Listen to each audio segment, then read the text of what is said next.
Il existe, partout dans le monde, des endroits insolites, volontairement oubliés, des phénomènes paranormaux, étranges, surnaturels. Cette émission se propose de vous les révéler.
Chers amis, bonjour, nous voici à nouveau réunis pour une nouvelle émission de Classé confidentiel. Le sujet de cette émission, ce sera la pyramide de Falicon et la pseudo-pyramide de Nice. Je vous expliquerai tout en détail et vous serez très alimenté en illustrations, en photos et même en vidéo de la pyramide de Falicon. Ceci va vous permettre, encore une fois, de démêler fantasmes de la réalité et nous pourrons ainsi définir ce qu'est réellement la pyramide de Falicon et la pseudo-pyramide de Nice. La pyramide de Falicon est une construction en forme de pyramide située sur la commune de Falicon, au nord de Nice, dans le département des Alpes-Maritimes. Le village de Falicon domine les hauteurs de Nice, entre Aspremont, Saint-André-de-la-Roche et Tourette-les-Vins.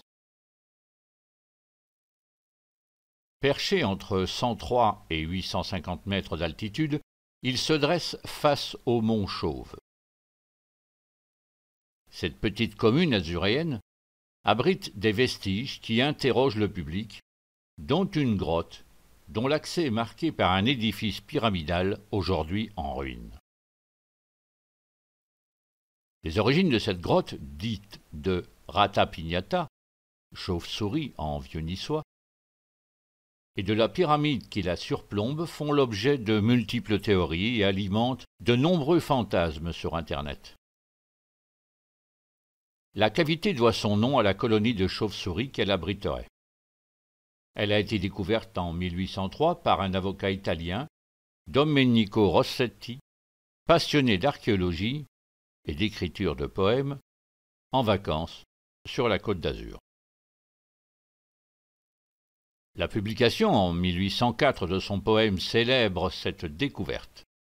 Son œuvre, La Grotta di Monte Calvo, est édité à Turin en 1804. Cependant, l'on ne retrouve dans sa prose aucune mention de l'existence de la pyramide, ni de l'escalier qui se trouve dans la grotte. L'avocat siennois ne mentionne pas la pyramide dans son poème.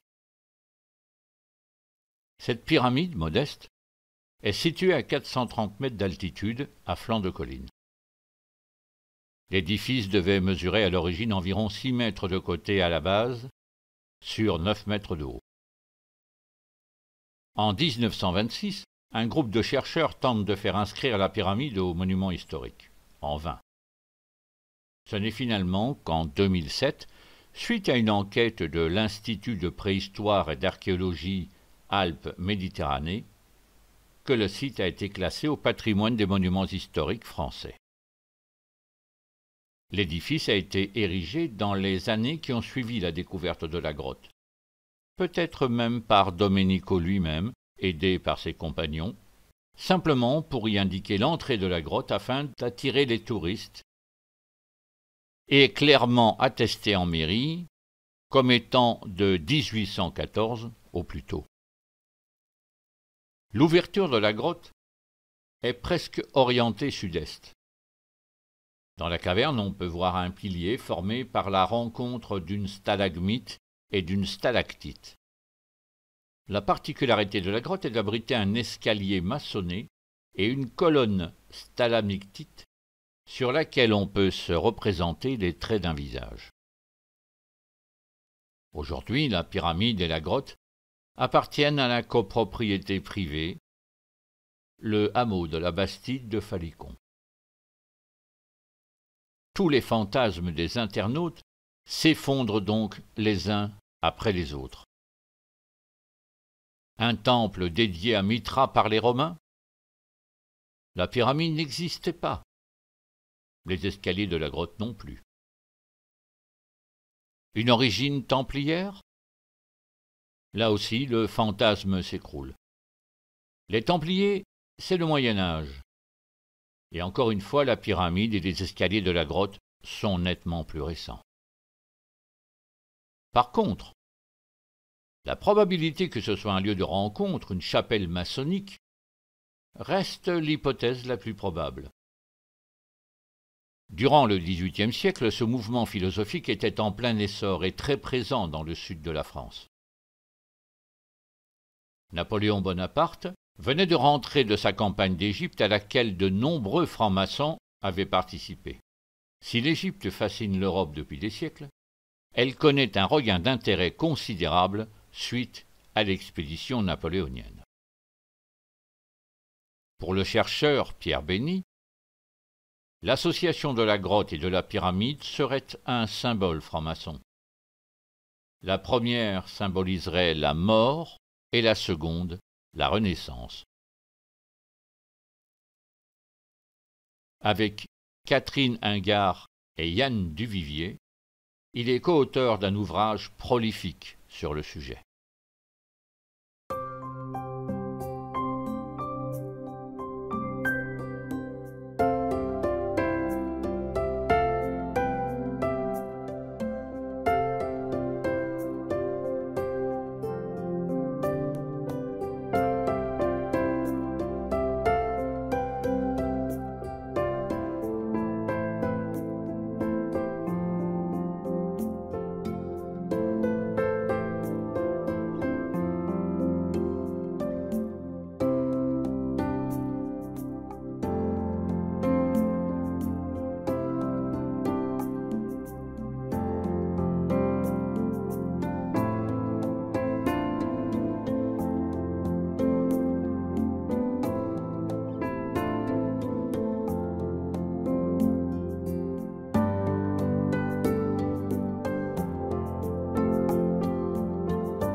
La pseudo-pyramide de l'échangeur de Nice.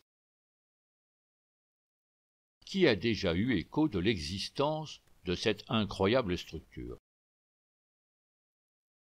Une singularité, à contours pseudo-pyramidaux d'environ 60 mètres de haut, s'étalant sur 200 mètres, épousait la colline qui existait encore il y a une cinquantaine d'années à l'est de Nice. Elle se situait sur la commune de Saint-André-de-la-Roche, mais a laissé place à l'actuel échangeur autoroutier de l'A8.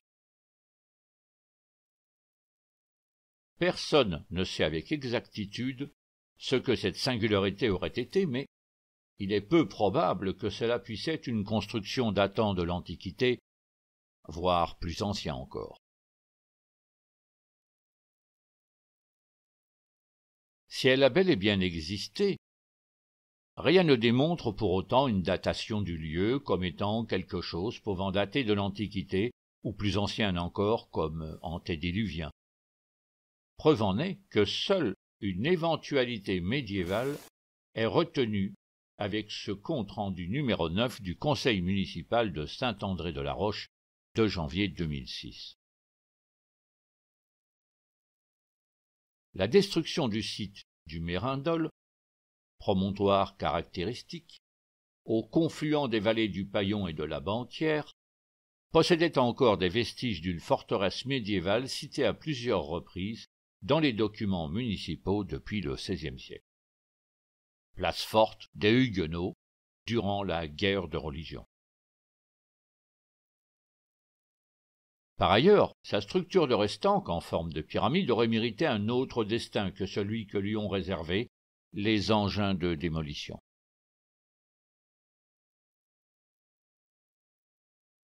La singularité a été complètement rasée en 1970. En cause, la construction à la sortie nord-est de Nice d'un échangeur autoroutier pour l'A8.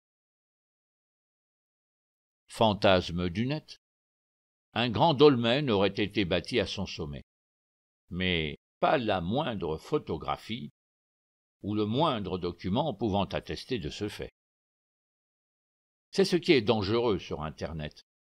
L'invention, l'affabulation, le fantasme priment sur la réalité historique et donc sur la lecture véritable qu'il faut faire face à ce type de recherche.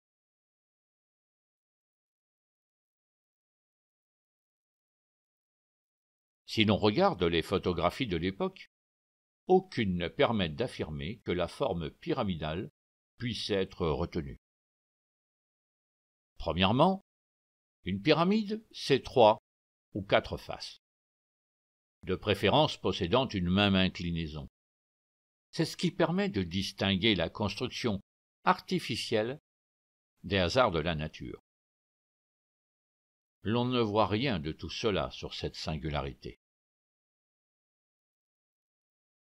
Deuxièmement, avant d'être complètement détruite, l'on distingue clairement une construction en restanque, c'est-à-dire un sol terraformé de terre puis consolidé avec des pierres sèches, comme l'art provençal sait si bien le faire. Les rares témoignages des ouvriers ayant participé à sa démolition attestent bien d'un sol de terre et non de construction faite de pierre et cailloux. Troisièmement, d'autres témoignages nous parlent d'un terrain viticole cultivé jusque dans les années 50. Les vins marches de sa base à son sommet sont d'une hauteur moyenne de 2,50 m à 3 m, ce qui correspond à la valeur moyenne d'une restanque provençale telle que nous la connaissons encore aujourd'hui. Son orientation vers l'est est idéale pour bénéficier d'un ensoleillement maximal, ce qui est la base quand on cultive du raisin pour en faire du vin. Il se dit, sans aucun fondement pour l'instant, que le terrain aurait appartenu à une communauté religieuse. Vous en connaissez beaucoup, vous, de communautés religieuses, qui n'ont jamais cultivé la vigne? La singularité en cours de démolition a servi au terrassement et donc au nivellement du terrain occupé par l'échangeur à venir.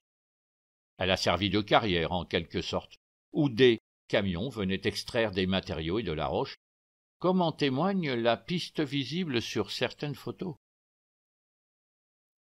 Il est temps de mettre un terme au besoin irrationnel de certains à voir des pyramides partout et surtout à vouloir les dater de la haute antiquité, voire plus loin dans le temps.